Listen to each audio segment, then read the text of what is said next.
Dorme. La dette de l'État et ses mythes. Je vous invite à prendre place. Est-ce que, comme on n'a pas de micro, hein, c'est important qu'on garde juste une conversation en avant, là.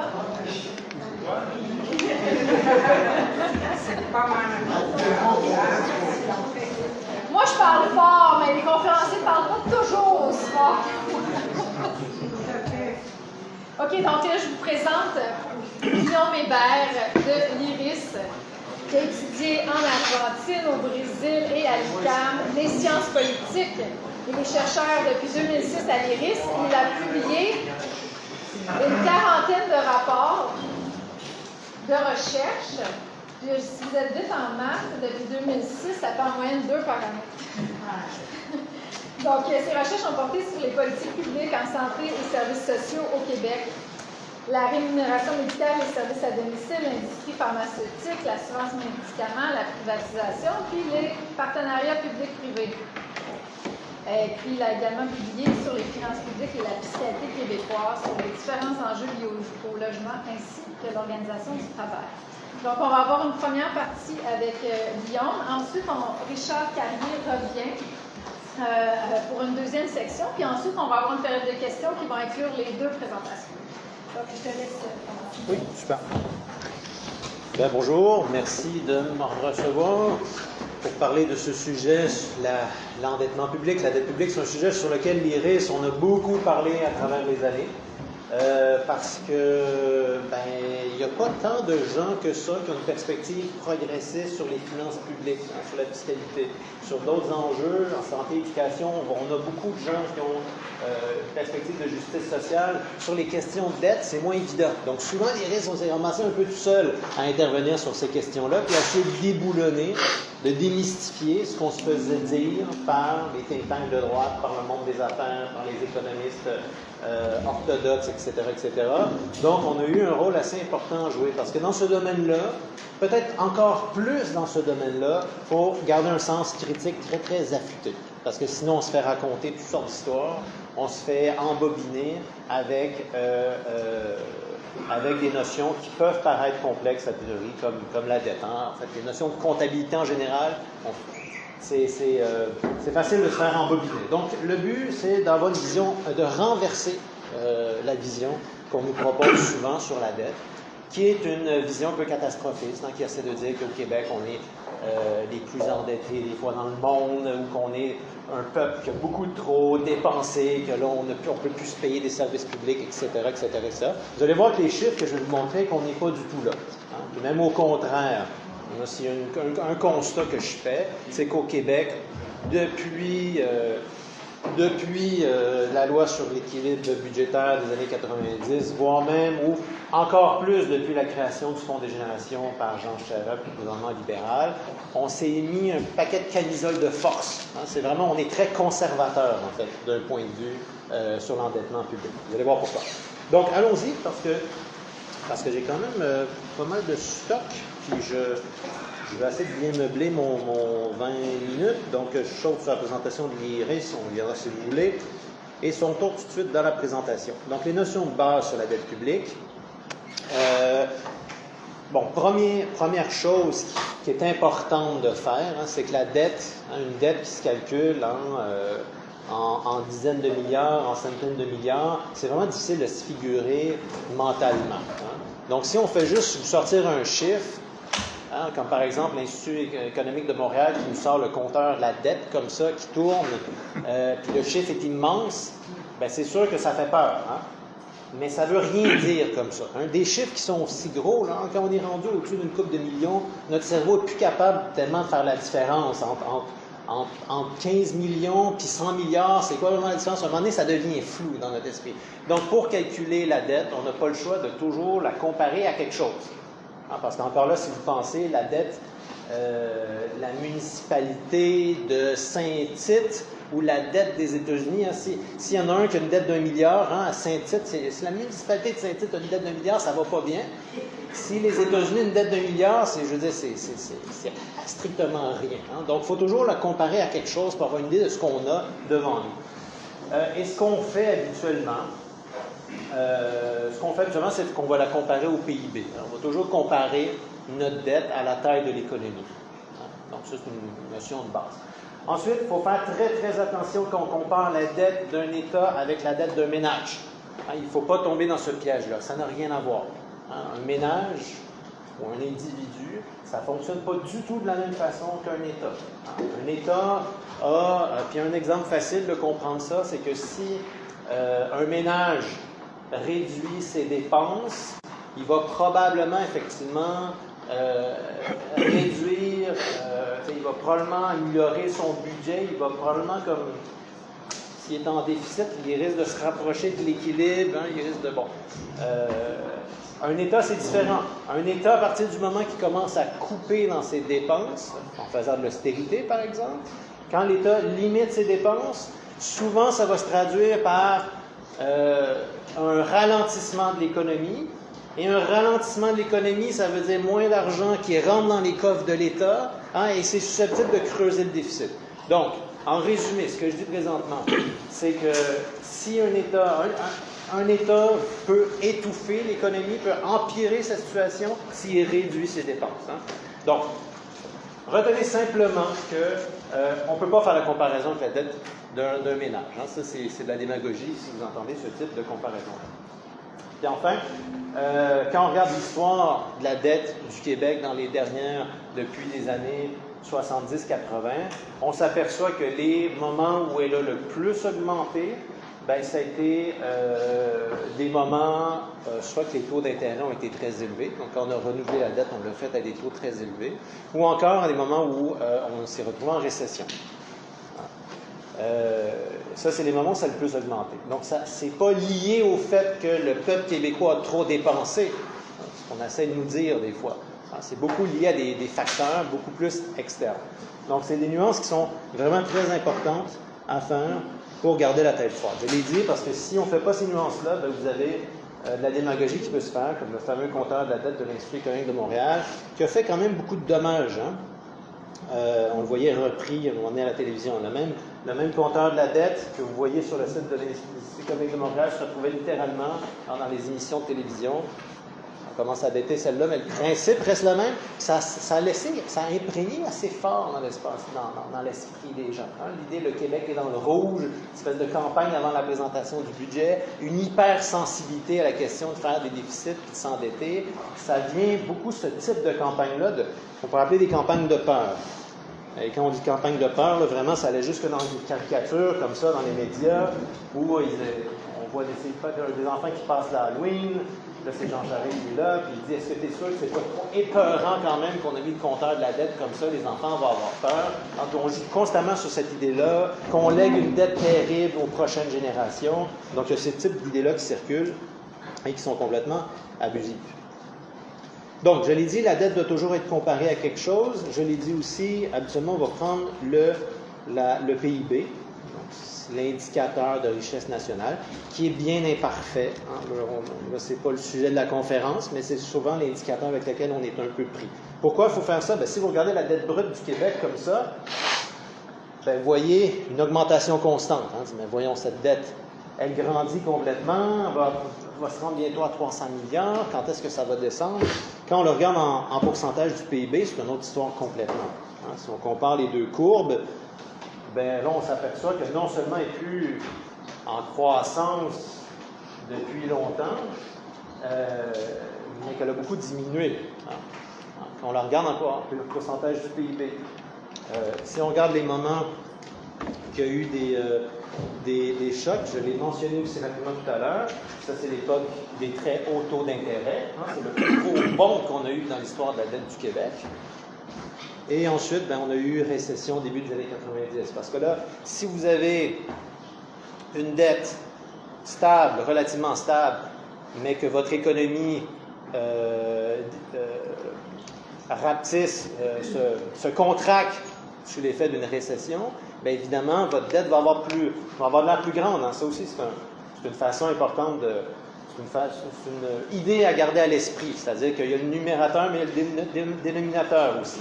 Donc, vous avez la taille de la dette, vous avez à quoi vous la comparez. Quand on la compare au PIB, à la taille de l'économie, Évidemment, si vous avez une récession, la dette va apparaître plus grande, même si, d'un point de vue absolu, elle n'a pas grossi. Et à partir des années 90, le déficit zéro, ça fait très, très mal, vous savez, à nos services publics, mais à nos capacités collectives d'agir. Hein. L'héritage du déficit zéro il est assez terrible, mais il y en a quand même un impact sur les finances publiques. C'est une diminution quasi constante depuis ce temps-là du poids de la dette dans l'économie. Hein, et c'est une loi qui est vraiment drastique. Si on se compare aux autres provinces canadiennes, si on se compare au gouvernement fédéral, si on se compare même aux États-Unis ou à l'Europe, c'est rare d'avoir des lois aussi contraignantes que ceux-là. Les seuls que je connais, en fait, c'est certains États aux États-Unis qui ont été jusqu'à rentrer dans leur constitution des principes très, très drastiques pour forcer l'équilibre budgétaire, ce type de choses-là. Sinon, c'est assez rare qu'on voit des lois aussi drastiques que celles qu'on a eues dans les années 90. Donc, c'est bizarre qu'on a encore l'impression aujourd'hui, peut-être ça s'atténue un peu, mais on a peut-être l'impression, on a souvent l'impression, on a des caricatures qui vont donner l'impression que les Québécois sont tellement pas responsables, puis qu'ils dépensent trop, puis qu'ils sont trop endettés, alors qu'au contraire, depuis maintenant une trentaine d'années, on a des lois qui sont extrêmement drastiques et qui ont eu un effet. Je l'ai mentionné tout à l'heure, l'autre qui s'ajoute à la loi d'équilibre budgétaire, c'est la création du Fonds des générations qui nous force toutes les années à mettre de l'argent dans ce fonds qui selon une méthode comptable, fait aussi diminuer le poids de la dette.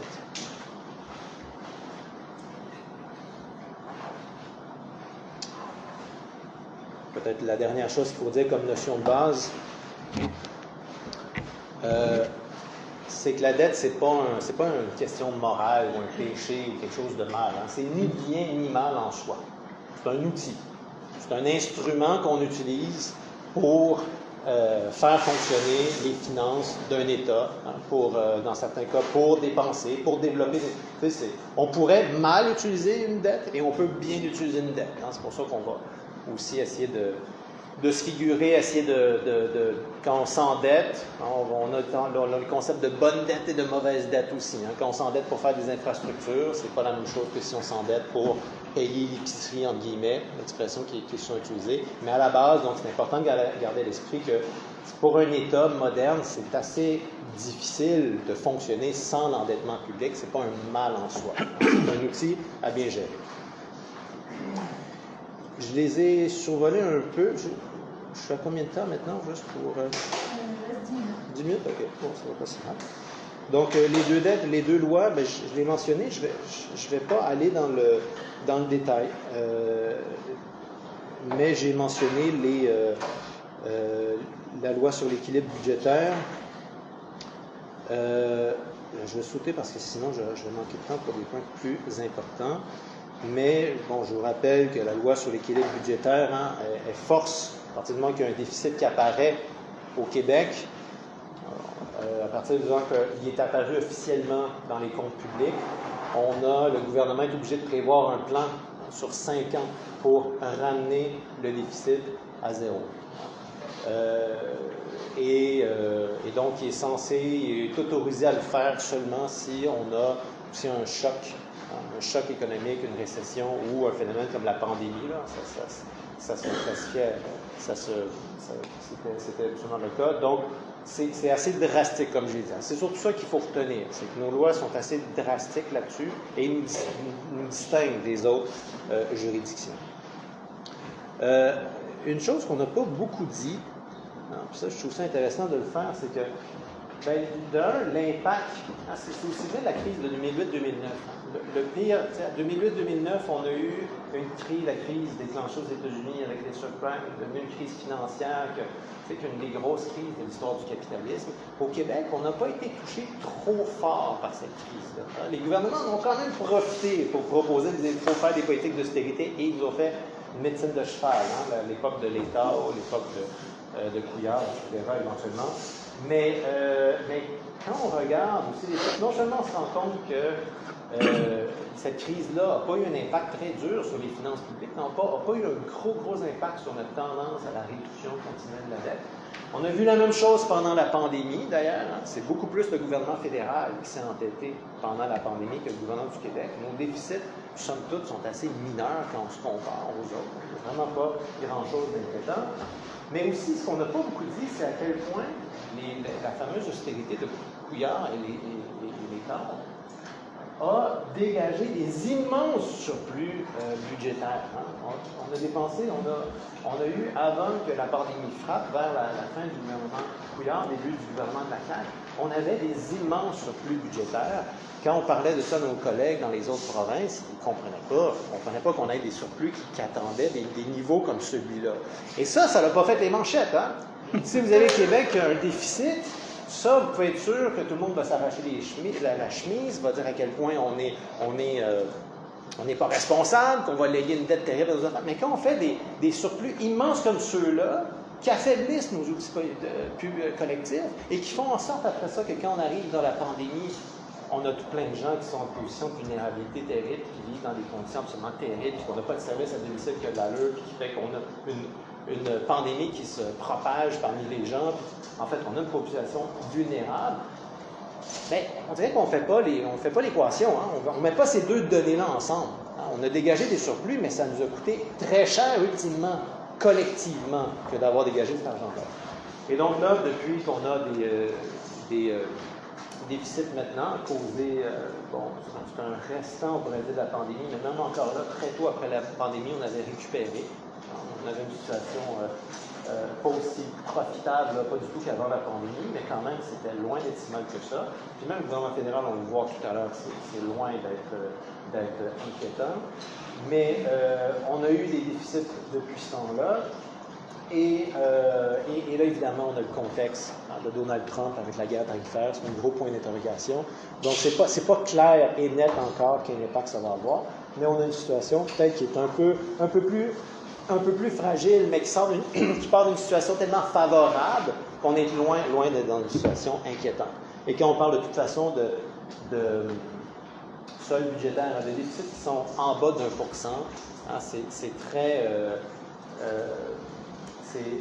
c'est vraiment pas inquiétant. Hein, c'est des tout petits déficits si on se comparait aux États-Unis, évidemment, ou si on se comparait aux pays européens, hein, on voit des déficits qui sont beaucoup plus importants que ceux-là. Alors vraiment, il faut retenir encore là à quel point la trajectoire du Québec et du Canada, hein, mais du Québec en particulier, est complètement contresens de ce qu'on voit dans le reste du monde, en particulier depuis la crise de 2007-2008. On a une tendance à plutôt réduire notre endettement, tandis qu'un peu partout dans le monde, il y a des gros déficits, il y a un endettement public qui s'alourdit. Et dans certains cas, on a de plus en plus de pays qui apprivoisent l'idée de se dire peut-être que les déficits, c'est pas si pire que ça, que c'est pas si grave que ça. Hein? On l'a vu pendant la pandémie aussi. Puis là, encore là, j'essaie d'aller vite, mais il y a, depuis la pandémie en particulier, il y a certaines théories économiques qui étaient assez marginales, qui sont devenues au cœur de la discussion publique. Certains ont peut-être entendu parler de ça, du Modern Monetary Policy, de Theory, MMT. Ça circule, des fois on voit ça sur Internet. Je ne dis pas que c'est une théorie nécessairement à laquelle j'adhère, auquel l'IRIS on adhère, mais c'est une théorie qui est quand même intéressante, ne serait-ce parce qu'elle vient briser cette espèce de vision très fataliste sur la dette, et elle appréhende davantage la dette comme justement un outil avec lequel on peut faire des choses et dont les conséquences ne sont pas nécessairement insoutenables pour les États quand c'est bien utilisé. Le fonds des générations, même chose. Hein, là, et ça montre aussi à quel point on a des réflexes qui sont conservateurs au Québec. Hein, parce que le fonds des générations, quand on l'a créé, c'était pour accélérer la réduction de la dette. Hein, donc, c'est forcer encore plus l'État à réduire encore plus l'endettement public. Donc, l'objectif, c'était de ramener l'endettement à 45 du PIB avant 2025-2026. Figurez-vous que l'objectif a été atteint 6 ans plus tôt que prévu.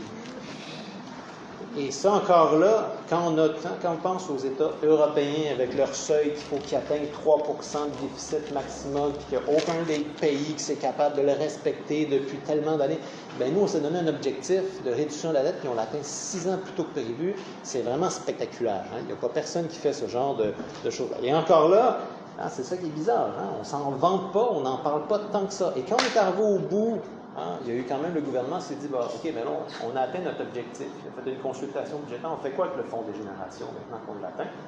Hein? Nous autres, on s'est dit, on pourrait s'en débarrasser, on pourrait arrêter de l'utiliser, on pourrait arrêter de mettre l'argent là-dedans. Donc, pour nous, ça nous semble, c'est un outil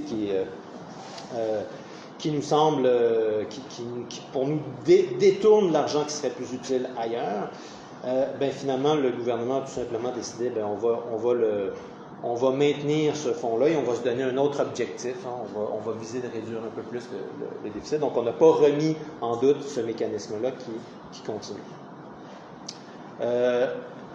Donc, aujourd'hui, hein, parce que même que pendant longtemps, quand on parlait de la dette à l'IRIS, parmi nos vis-à-vis, il y avait aussi beaucoup des organisations de jeunes. On se retrouvait en débat avec des organisations de jeunes qui disaient les baby boomers vont nous laisser une dette insoutenable, etc. Puis c'est une façon assez tordue, en fait, hein, de présenter cette question-là. Les dettes et les rendements sur la dette se passent d'une génération à l'autre. Quand vous avez une société comme le Québec et le Canada, où la dette est beaucoup détenue à l'intérieur du même État, bien en fait, là, si on voulait utiliser la comparaison de la famille, c'est un peu comme si les enfants puis les parents étaient endettés, tout le monde un peu entre eux. Hein? Donc c'est beaucoup moins inquiétant dans ce temps-là que quand vous avez un endettement qui est extérieur.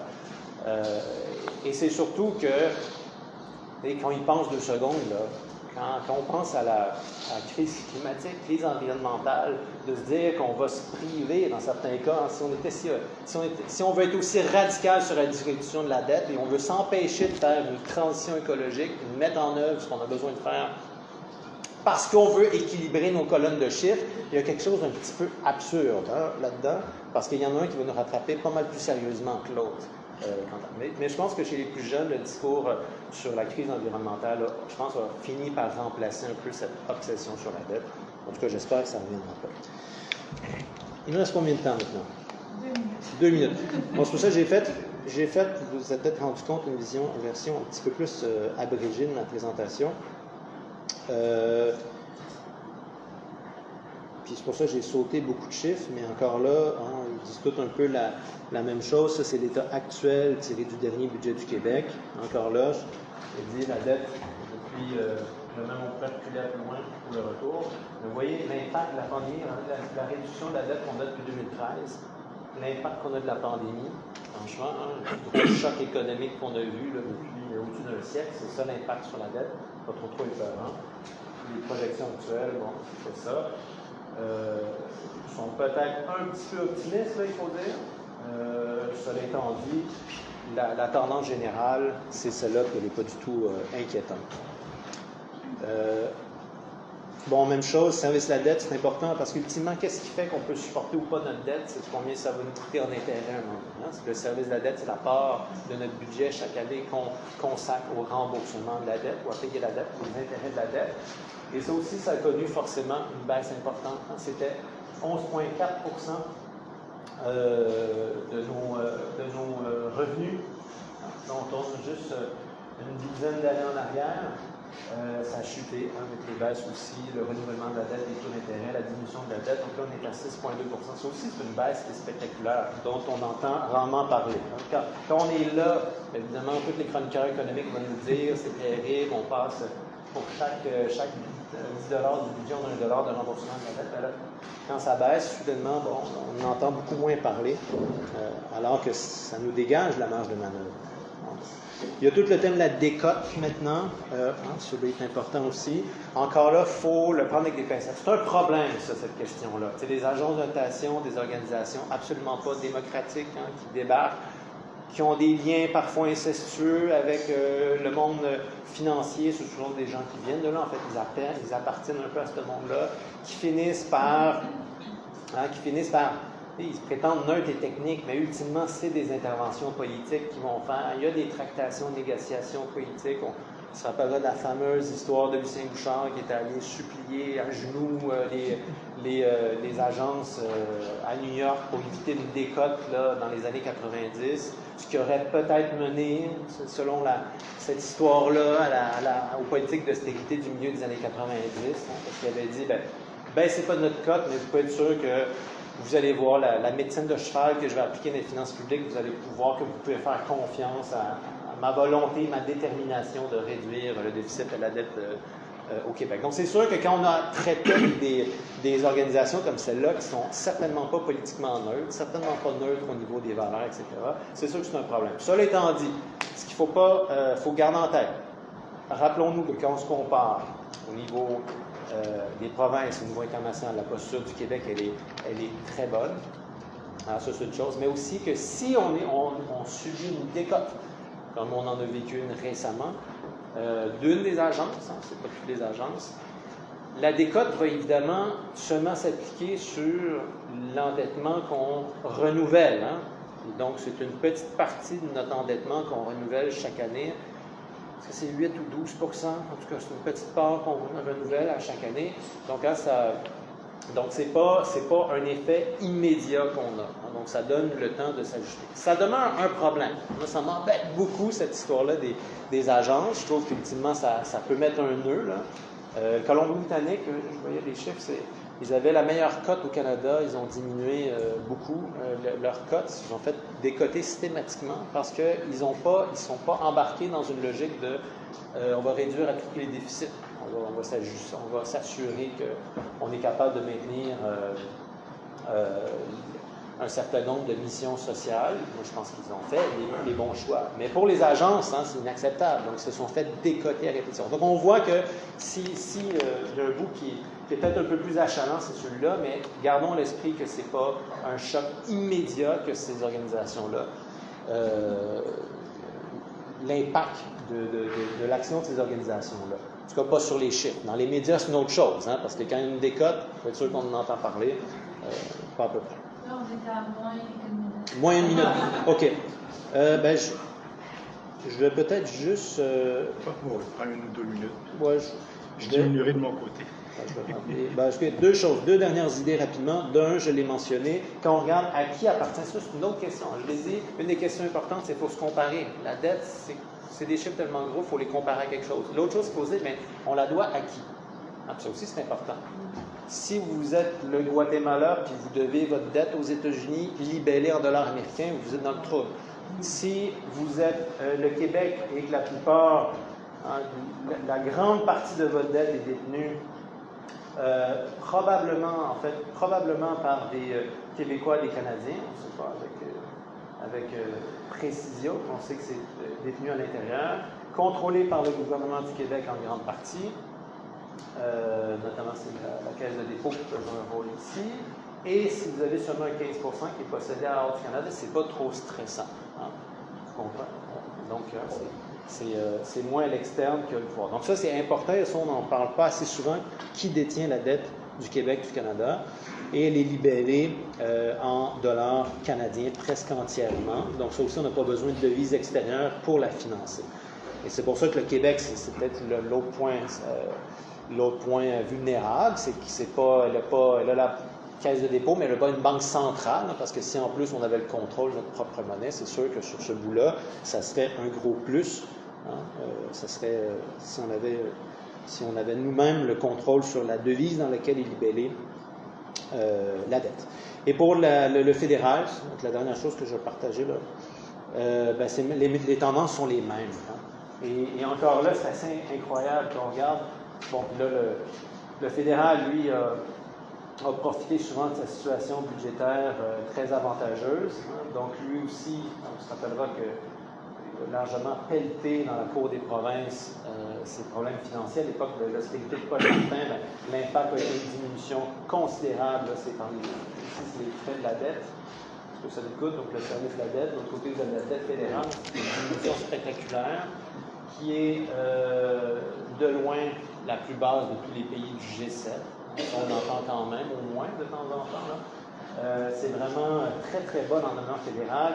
Et la fameuse pandémie, hein, encore là, un choc sur l'économie qui n'a pas été vu depuis probablement une centaine d'années. Bien, ça a été l'impact. Hein, les fameux gros déficits qu'on a fait, ça a été l'impact.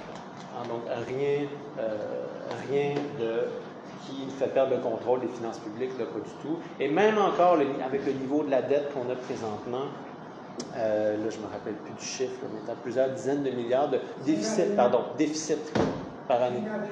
51 milliards qu'on est, même avec un chiffre comme celui-là, l'économie croît encore plus vite que la dette croît, que la hauteur de ce déficit-là. Donc, en pourcentage du PIB, hein, ça tend à diminuer présentement, en dépit d'un déficit de 50 milliards. Hein, c'est fou à dire, mais c'est quand même ça.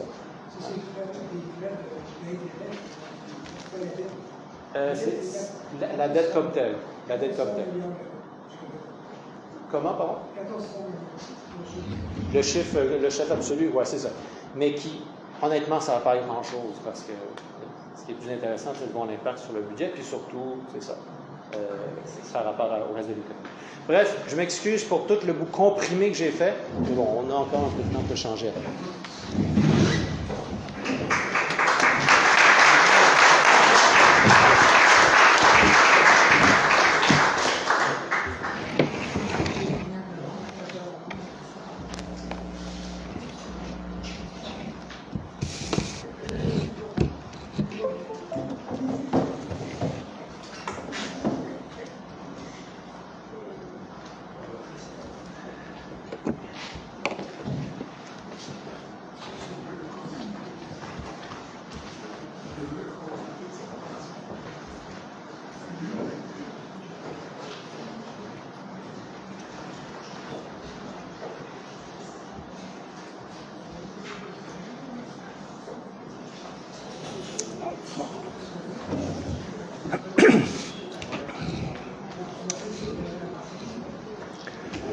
Alors, rebonjour tout le monde et ça me fait plaisir ça va être une continuité. Il y a beaucoup de points tout à fait un peu dans les mêmes aliments que présentés par Guillaume. Je vais aborder plus rapidement sur certains points, mais le constat est sensiblement exactement le même. OK, donc c'est ici. OK. Donc, je vais présenter les pouvoirs de taxation, le rapatriement des pouvoirs de taxation très, très rapidement. Ensuite, une section sur le partage des actifs et de la dette du gouvernement fédéral. Et une troisième section on parle beaucoup du rapatriement, mais en fait, il va y avoir une négociation avec les autorités fédérales. Il va y avoir des compensations financières à établir. Et ça, je vais clarifier un peu qu'est-ce qui va se produire là-dessus. Donc, le premier point, sur le rapatriement des pouvoirs de taxation, en fait, ça va être la seule diapositive là-dessus. Donc, dans les articles de la loi fédérale, de la loi constitutionnelle, il y a la dette et la propriété publique. La dette, tout le monde sait c'est quoi. La propriété publique, les parcs nationaux, les autoroutes, les ci, les ça. Ça, c'est les actifs physiques, il y a des actifs financiers. Donc ça, tout ce qui est de responsabilité fédérale est déjà prévu dans les pouvoirs exclusifs de cet article-là. L'article suivant, c'est le gouvernement fédéral a le pouvoir de prélever des impôts et taxes par tous les moyens de taxation disponibles dans l'univers de l'assiette fiscale possible. Par la suite, on a ici, le gouvernement fédéral a le pouvoir d'emprunt de deniers, de dollars sur le crédit public. Crédit public, ici, c'est le crédit de tout le monde. À distinguer du crédit provincial, qui, lui, c'est pour des objets strictement provinciaux. Donc, dans la Constitution, il y a des détails là-dessus. Ensuite, deux choses qui vont m'être utiles quand j'arrive vers des conclusions, c'est quelque part, la façon que ça fonctionne, le gouvernement fédéral prélève des taxes, mais dépose le tout dans un fonds consolidé du revenu. Ça, à Québec, ça procède comme ça aussi. Et donc, tout l'argent collecté, même les tarifs douaniers et autres, c'est versé dans le fonds consolidé du revenu. Et ensuite, toutes les dépenses, quelle que soit la nature, normalement, de ce qui est dépensé par le gouvernement fédéral, c'est prélevé sur le fonds consolidé du revenu, et non pas des taxes spécifiques sur chacun des objets. Et donc, l'emploi du Fonds consolidé du revenu aux fins du service public, c'est ce que ça veut dire. Et quelque part aussi, ça veut dire que tous les citoyens au Canada, pour les objets fédéraux, paient exactement le même impôt sur les salaires. Les Albertains ne payent pas une scène de plus que les Québécois. Si tu gagnes 100 000 au Québec, tu payes le même impôt que 100 000 en Alberta. Évidemment que comme il y a beaucoup plus d'Albertains qui gagnent 100 000 et plus, quand tu en as trois fois plus qui gagnent 100 000, c'est plus gros. Mais citoyen par citoyen, c'est égal pour tout le monde. Et c'est ça le principe du fonds consolidé et de l'utilisation du fonds consolidé. Donc, quand tu dis je paye plus pour la péréquation que vous autres, non. Un Québécois qui gagne 100 000 paie autant pour la péréquation qu'un Albertain qui gagne 100 000 Fait que ça, c'est peut-être des nuances qui, dans le discours public, les gens voient mal les difficultés, mais surtout que l'Alberta est tellement agressif sur accuser tout le monde de profiter de leur richesse à eux autres. Ce qui est, donc, juste ici aussi, ce que j'aimerais montrer très rapidement, c'est que le rapatriement de tous les pouvoirs d'impôt, ça a beaucoup d'impact sur ce qu'on a vu ce matin. Et ici, je montre tout ce qui est le principe d'équité et de justice fiscale par tranche de revenus imposables, la redistribution et autres. Bien, en étant responsable de l'ensemble des moyens fiscaux, vous pouvez jouer sur l'ensemble du puzzle et non pas juste sur les impôts du Québec et les impôts du fédéral. La taxe carbone aux frontières applicable aux États qui ne respectent pas soit les accords de Paris, soit l'environnement, bien, pour pouvoir le faire, vous devez détenir les pouvoirs fiscaux. Mais même si vous avez les pouvoirs fiscaux, vous devez avoir aussi compétence au niveau commercial, parce que c'est une taxe qui s'applique aux frontières. Donc, vous voyez, ce qui a été présenté ce matin au niveau, par la suite, de pouvoir l'appliquer correctement, c'est lié ensemble. La taxe universelle sur les profits d'entreprise, sur les services numériques, mais il y en avait une qui avait été mise en place, mais qui a été retirée il y a quelques semaines par le gouvernement Carney pour pouvoir continuer à discuter avec les États-Unis. Donc, la taxe numérique, c'est la taxe universelle sur les profits des entreprises, à un minimum de 15 pour les entreprises à la grandeur de la planète. Il y avait eu beaucoup de travaux faits par l'OCDE. C'était presque accepté. Le G7 a reculé un peu, mais j'ai vu qu'en 2024, les États du Sud avaient présenté à l'Organisation des Nations Unies une proposition pour une approche de taxe universelle sur les profits des entreprises. Et savez-vous qu'il y a 8 pays qui ont refusé, les États-Unis, le Canada, le Royaume-Uni, l'Australie, la Nouvelle-Zélande. Ça, c'est les 5 qui viennent de l'Empire britannique. La Corée et le Japon, qui sont un peu toujours à la remorque. Il y en a un autre, je ne me rappelle pas lequel. Mais donc, même le Canada a voté contre à l'Assemblée des Nations Unies. Et ils sont parmi les 8 qui ont voté contre avec les 4 autres. Les taxes anti-paradis fiscaux, bien, si vous voulez agir là-dessus, si vous avez tous les moyens financiers, vous allez avoir plus de possibilités. Et là, il y a aussi les taxes applicables aux travailleurs.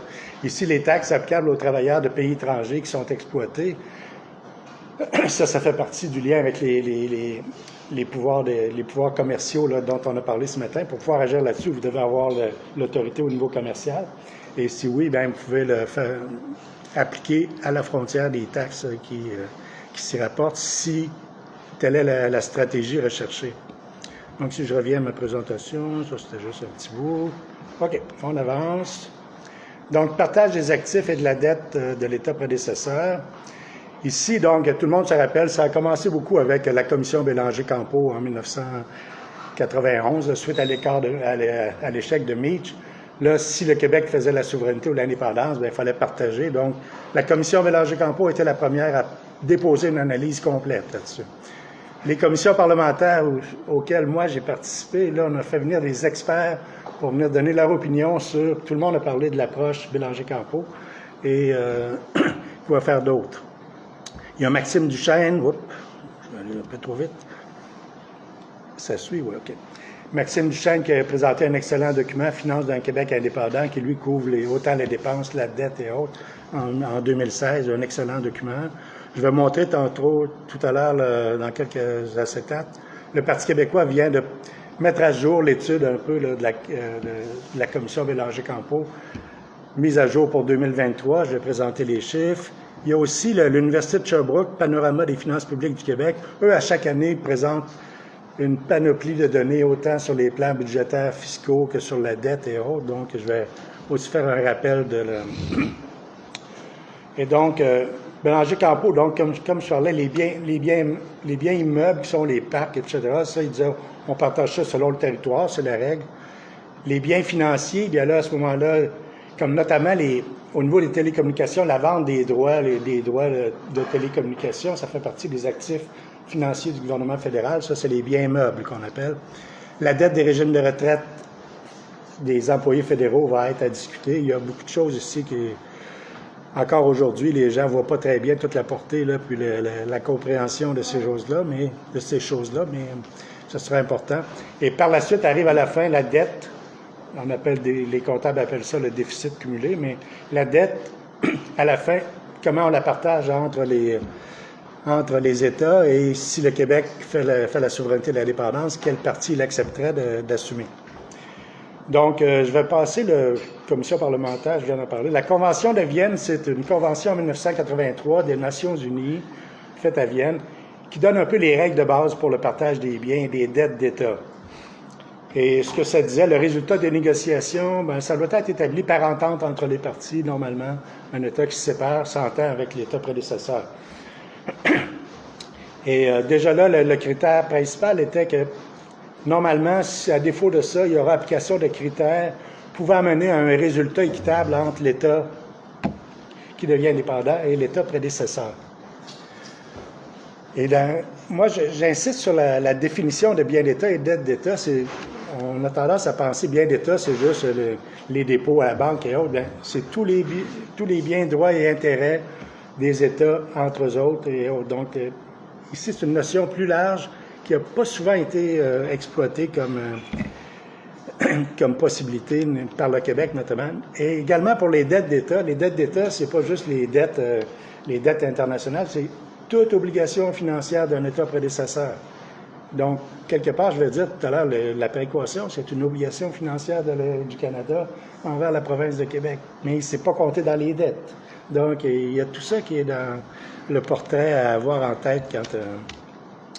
L'Institut de droit international, ça, c'est arrivé en 2001. C'est postérieur aux travaux qui avaient eu lieu avec Bélanger-Campeau, mais eux autres aussi, c'est équitable. Mais il y avait deux notions, absence d'enrichissement injuste.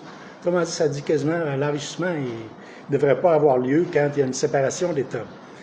Et aux fins du partage, une indivision, ça c'est plus technique un peu, mais c'est un peu comme dire, pour le partage, vous êtes considéré comme propriétaire et non pas comme si tu t'en vas, tu pars avec les dettes, puis le reste, les actifs, eux autres, non, tu ne les gardes pas, non. C'est propriétaire, si tu partages l'ensemble de la valeur nette de la propriété. Donc, c'est tous des éléments qui sont en flux, si je dirais. Et ici, j'arrive à présenter un premier tableau qui donne une idée à peu près qui résume les études là, récentes.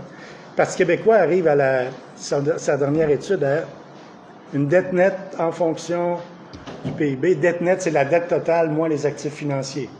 Donc, quand on soustrait les deux, le Parti québécois arrive à 49,9. Et ça date de 2023. C'est pour l'année 2021-2022, son estimation. Et encore là, eux ont mis à jour sensiblement l'approche de Bélanger-Campeau. Le panorama des finances publiques de l'Université de Sherbrooke arrive à 56,6, mais eux, ils partagent les actifs et la dette principalement en fonction de la population. Québec, c'est 22 de la population, donc 22 des dettes, 22 des actifs. Ils mettent un deuxième exemple. Par contre, si on le fait sur la base des revenus fiscaux, ils arrivent à 52 de dette nette par rapport au PIB. Puis là, je vais montrer tout à l'heure dans un tableau, comme le temps avance, qu'est-ce que ça donne. Et moi, à l'époque, à la commission à laquelle j'avais participé, il y avait eu 5 experts à peu près qui avaient été retenus, qui avaient chacun des propositions différentes. Il n'y a jamais eu de décision parce que la commission a été suspendue par le gouvernement en place pour participer au référendum de Charlottetown avec le Canada. Donc, des conclusions sur les débats qu'il y avait eu devant notre commission, il n'y en a pas eu comme telles décrites là, sur les conclusions des membres de la commission parlementaire. Et là, je vais aller directement ici, donc, ça donne les résultats de... En fait, moi ce que j'ai fait, là, dans le fond, c'est ça. Moi, je présente ce que j'ai pris comme approche pour établir 42,9. Deux différences par rapport à peut-être Sherbrooke version 2, c'est j'utilise, pour les actifs, j'utilise la population, pour les dettes, j'utilise les revenus fiscaux. Et il y a un expert devant la commission qui avait proposé ça. Moi, j'arrive maintenant à la conclusion que c'est l'approche raisonnable pour défendre les droits du Québec. Mais pour l'instant, ça, c'est une estimation préliminaire personnelle. Donc, c'est pas, vous ne retrouverez pas ce chiffre-là dans une étude publiée. Possiblement que dans l'Action nationale de l'automne, on est en discussion pour inclure. 2 minutes, OK. Donc, si je vais au tableau, donc ça montre ici, quand Guillaume disait que la dette n'était pas si considérable que ça, au niveau de la dette brute, bien, vous voyez 117 pour le Québec, dans mon estimation, 107 pour le Canada. Donc, ça montre que les bases de départ sont les mêmes. Mais quand on applique, et sont les mêmes, mais relativement comparables aux autres pays, mais quand on, comment je dirais, donc quand on utilise les dettes nettes, le Canada est un pays qui a énormément d'actifs financiers, le Québec aussi. Donc, vous voyez ici, j'arrive à 42,2 pour le Québec comparé à 46 pour l'Allemagne. Donc, c'est ce que c'est ça. Et donc, quelque part, la dette nette d'un Québec indépendant et souverain serait très comparable à celle de l'Allemagne et beaucoup moins élevée que celle de la France, du Royaume-Uni, de l'Allemagne ou des États-Unis d'Amérique. Et ici, donc, un aspect aussi que j'ai utilisé, on voit ici 42 pour Québec et 14 pour le Canada. Il y a eu un gros changement de référence il y a 2 ans par le Canada. On nous dit que c'est Statistique Canada qui a changé l'évaluation des actifs financiers, valeur marchande plutôt que valeur comptable. Et ça crée une très grosse disparité. Moi, je l'ai appliqué pour le Canada, ce qu'il a fait, je l'ai appliqué. Pour le Québec, je n'ai pas les données, donc je ne l'ai pas mis, mais ça se pourrait que le Québec, ce soit encore moins si ces approches-là demeurent valables. Et peut-être, ce que je vais aller directement ensuite, on pourra passer aux questions. Je vais préparer un tableau sur c'est quoi le déficit fiscal du Québec ou le déficit global du Québec, là, s'il se sépare par rapport à rester dans le Canada. Donc, j'arrive le solde net sur base paramétrique, 14 milliards de dollars qui serait, on reçoit des services qui, selon le Canada, coûtent tel montant. Nous contribuons selon notre richesse qui est moindre. Et donc, implicitement, on est gagnant de 14 milliards. Et par hasard, c'est à peu près égal au montant des accords fiscaux qui est la péréquation. Ça dit quasiment sur cette base-là qu'à part de la péréquation, le Québec reçoit 0 par rapport à toutes les autres provinces. On reçoit juste ce que nous contribuons. Et j'arrive à la conclusion, on reçoit moins que notre part de population. Donc, c'est tous des éléments qui sont en train d'être évalués, mais ça fait le portrait à peu près. Et moi, si je prends l'approche de l'Institut de droit international qui disait absence d'enrichissement injuste, là, on peut faire un indicateur qui serait 0 enrichissement, ça veut dire quoi? Et 0 enrichissement, ça voudrait dire le fédéral au net aurait une dette de 14 milliards de dollars par année envers le Québec. Donc, vous voyez, c'est tout des choses qui n'ont pas été beaucoup explorées, mais qui vont être fondamentales quand on va avancer vers si le Québec devient souverain indépendant.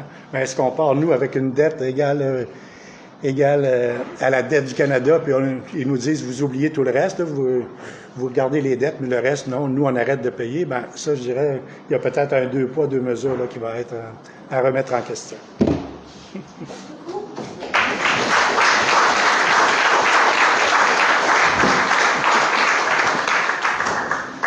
On va prendre quelques questions. Oui, allez-y. Félicitations pour vos présentations respectives. On regarde ça. Ce matin, on parlait de l'argent qui circulait, de l'argent américain qui est comme la longue référence mondiale. Quand on regarde la dette américaine, 3700 milliards, et quelqu'un disait dernièrement, fais attention, on ne peut pas dans l'absolu. Il y a quelques minutes, il disait que ça prend une référence. Donc, je regarde ça aller. C'est pas 3 700 milliards, la dette à vente, c'est 37 000 milliards. Bon. Et je bonifie en quelques instants. C'est vrai, il manque un zéro. Merci. Merci. Donc, ça vient renchérir la porte. Il y a un mouvement de dédollarisation qui s'installe avec les BRICS, avec tout ça.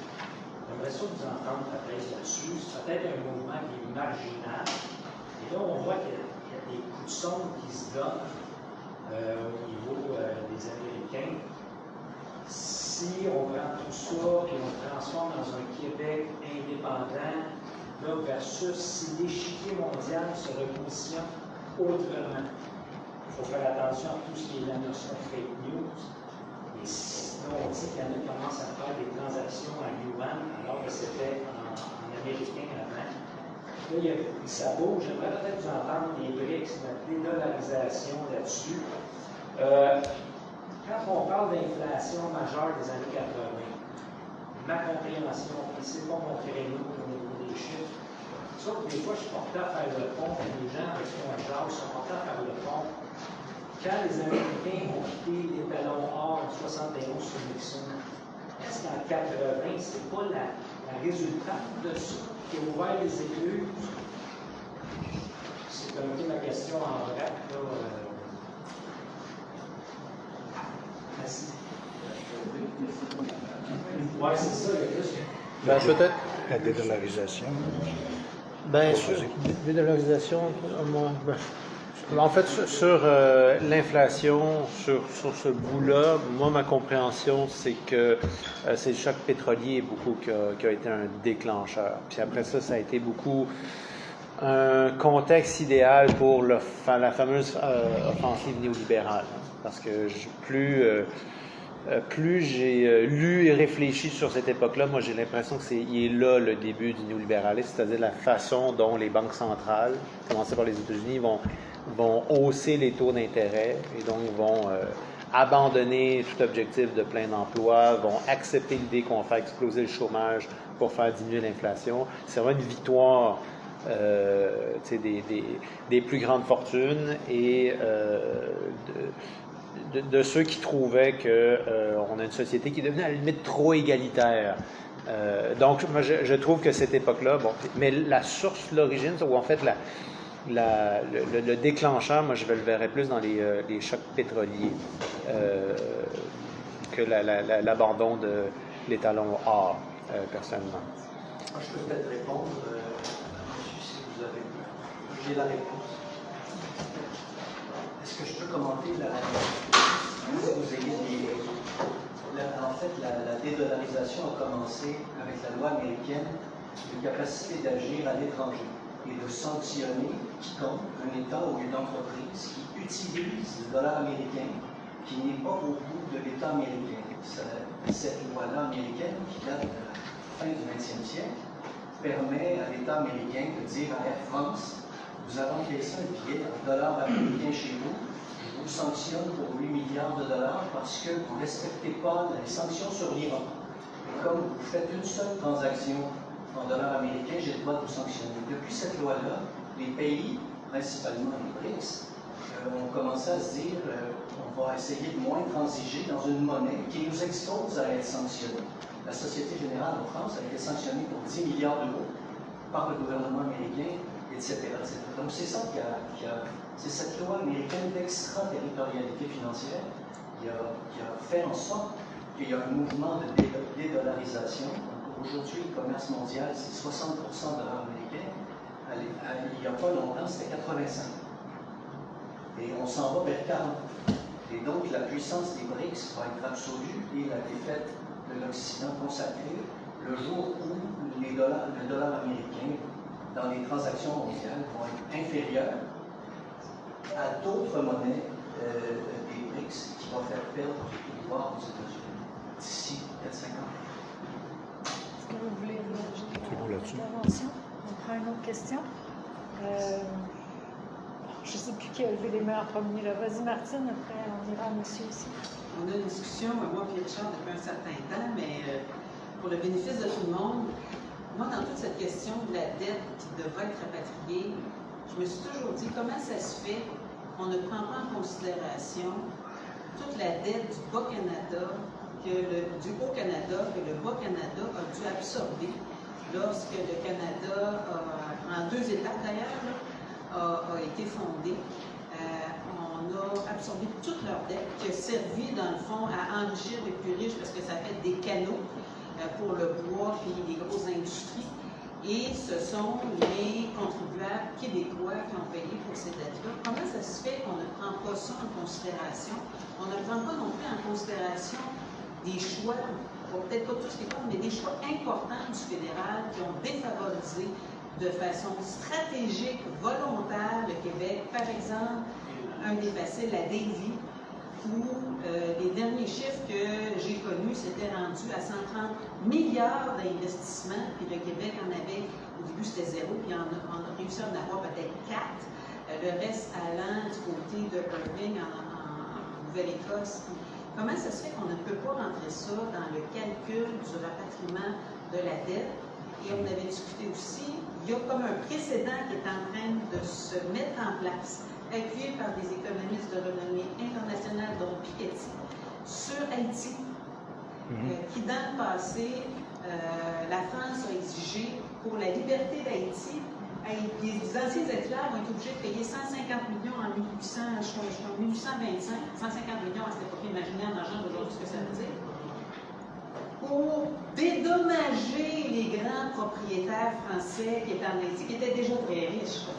Et donc, actuellement, Haïti réclame ce montant-là, appuyé par des économistes internationaux. Pourquoi nous, quand on va négocier avec Ottawa, on se met déjà à la position qui serait le maximum qu'on devrait donner? Pourquoi est-ce qu'on ne se donne pas de rapport de force? Je dirais là, que au départ, je pense que ce qui a joué beaucoup, c'est les premières fois que tous ces sujets-là ont été abordés, c'était lors de la commission Bélanger-Campeau, et qui était une commission bipartite. Donc, déjà là, la commission Bélanger-Campeau avait comme une responsabilité d'arriver à quelque chose de convenable aux deux parties. C'est des points excellents. J'ai regardé la partie un peu que j'ai sautée, j'abordais un peu ces points-là, on pourra peut-être y revenir dans une autre présentation. Et là, je faisais l'inventaire que le Québec, c'est quoi? Au début, c'était au Canada. En Amérique du Nord, ça a été la province de Québec. Ensuite, ça a été la province du Haut-Canada. Ensuite, il y a eu l'Union. Ensuite, quand il y a eu l'acte constitutionnel en 1867, on est redevenu la province de Québec. Depuis ce temps-là, le Canada est devenu un pays pleinement indépendant, mais le Québec, on est encore la province de Québec à l'intérieur du Canada. Donc, est-ce qu'il y aurait lieu de... C'est sûr qu'en étant province comme ça, jamais les décideurs principaux. D'ailleurs, en 1867, je pense qu'il est arrivé, c'est alors que Québec était presque 50% par rapport au Haut-Canada. Nous, c'était le Bas-Canada, c'est-à-dire. Je me suis trompé tout à l'heure. Quand vous avez rajouté les deux provinces atlantiques, là, les anglophones ont pris une majorité dans les pouvoirs décisionnels à l'intérieur du Canada. Donc, ça l'a joué. Est-ce qu'on pourrait répudier cette partie de cette dette-là?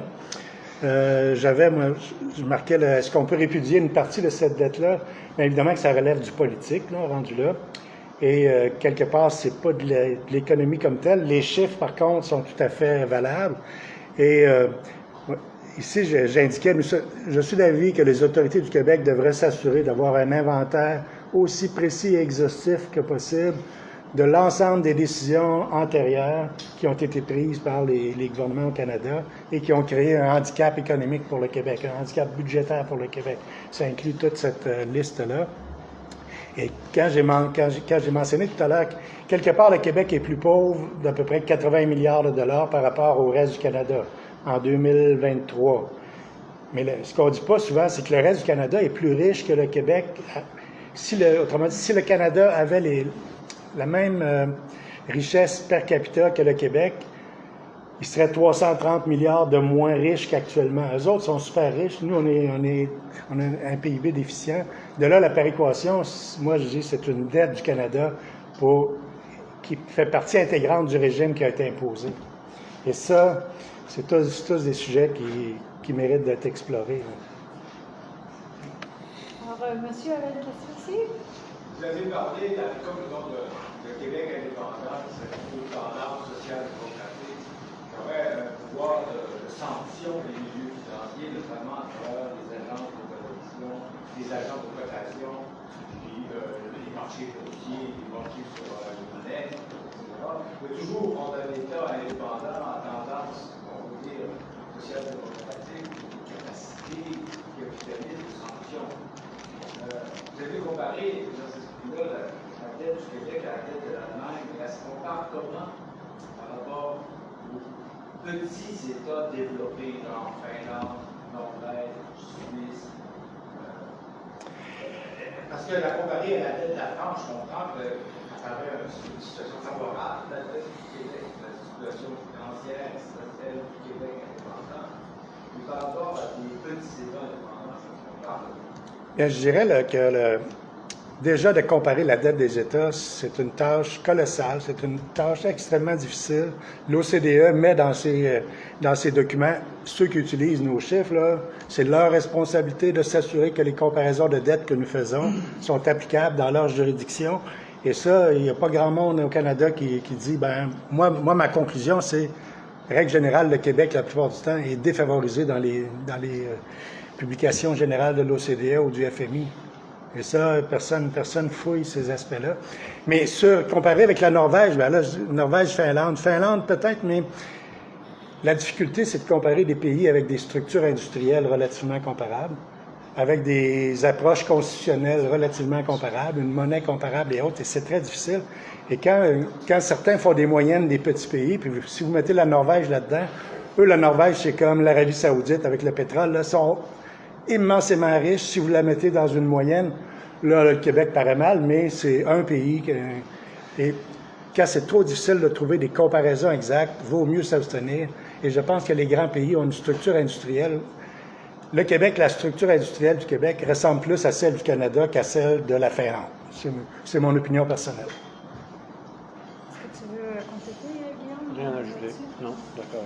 Je m'excuse si je prends d'autres questions. J'ai vraiment la tâche ingrate là, de couper les interventions intéressantes, mais on a d'autres conférences. Il ne faut pas que je prenne du retard sur chacune.